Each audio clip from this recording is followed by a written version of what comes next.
ma salle de montage était ouverte à enfin, à tous ceux qui voulaient venir, justement pour qu'il n'y ait pas de soucis.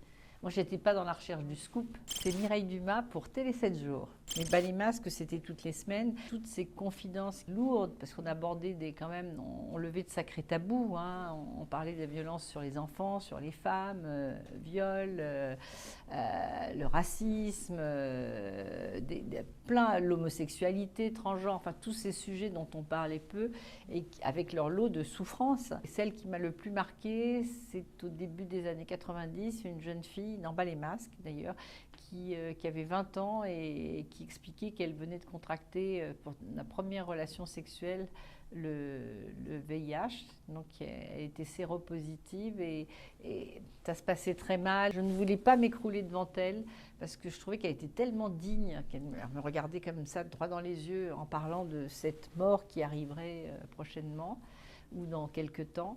Et voilà, je suis sortie pleurer, puis après je me suis remaquillée, puis quand je me sentais prête à revenir, je suis revenue. Marie était très maternelle avec moi, très attentive, très gentille, très maternelle. Et vous pouviez vous sentir vous protégée, oui, c'est-à-dire du rôle de... Oui, oui. Ah oui, ça me plaisait beaucoup.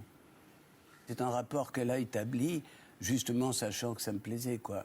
Il m'a dit, je viens, mais vous ne me posez pas de questions sur Marie. En revanche, si j'ai envie de parler de ma fille, qui était décédée, je crois, un an auparavant, tuée, et j'y viendrai tout seul. Et en fait, il en a parlé effectivement tout seul avec beaucoup d'émotion. Et moi, dans ces cas-là, c'est ce que j'ai toujours fait, c'est que je laisse la personne, quand je vois qu'elle est trop émue, je demande toujours si, voilà, est-ce que vous voulez que l'on s'arrête ?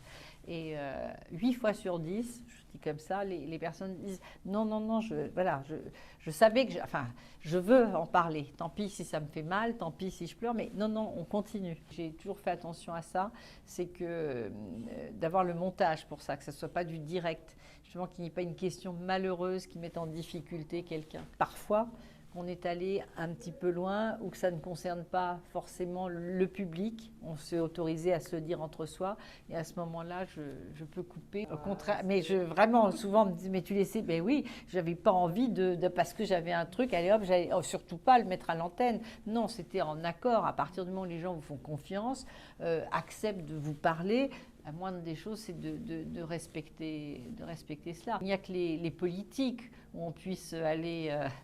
ou des hommes publics comme ça parce que vous êtes dans... Voilà, parce qu'ils se doivent de répondre à certaines questions. Et encore, pas à toutes.